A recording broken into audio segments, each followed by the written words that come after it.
Lunes sa gabi, Agosto 3, 2026, gisulod sa puwersa sa National Bureau of Investigation Southeastern Mindanao Regional Office ang usa ka balay sa Saksa, Davao City. Kumanag positibo ang ilahang bypass operation sa pagpalit og smuggled nga sigarilyo. Kuyog sa mga otoridad ang ubang barangay official ug sulod sa balay, nakaplastar ang mga nakapormang box na nakabalot og sako.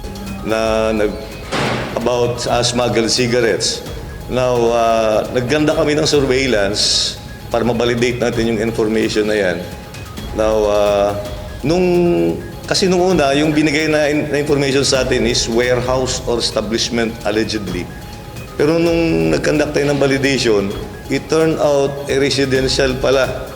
Kaya lang, mahirapan yung operatiba natin na pasukin kaagad kasi yung may access lang, yung mga kakilala lang talaga nila, yung mga regular na clients na binibigyan.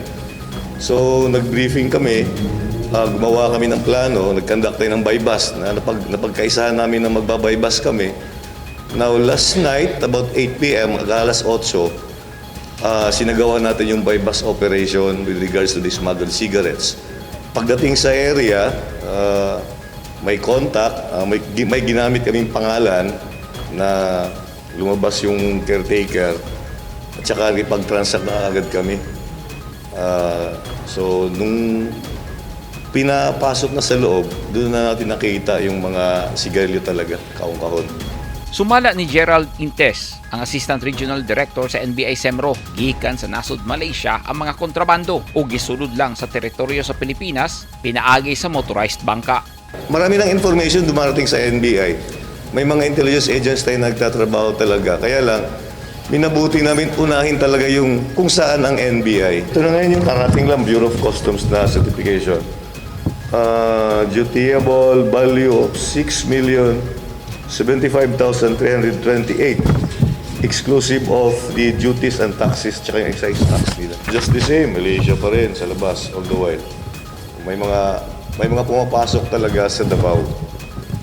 Akala nga namin hindi na matrabaho yung Davao kasi nga na-aware sila kasi palagi yung trabaho talaga ng mga law enforcer. Ngayon may pumuslit sa Davao. Kaya minabuti namin, unahin naman yung Davao aside from those mga identified target areas natin sa mga nearby provinces. Usa ang nadakpan atol sa operasyon sa NBI apan wala na kini mihatag og detalye sa iyahang pagkasikop nangatarungan pa kini nga wala siya makahibalo sa panghitabo. Kumaluan na sir? Daghan pang ikasang operasyon sa NBI batok mga smuggled nga sigarilyo. Gani ang uban niini, sekretong ipambaligya sa mga palengke sa syudad. Giturn over sa dayon sa NBI SEMRO ngadto sa Bureau of Customs ang mga nakumpiskang kontrabando. Samtang gikustudiya sab nila ang nadakpan.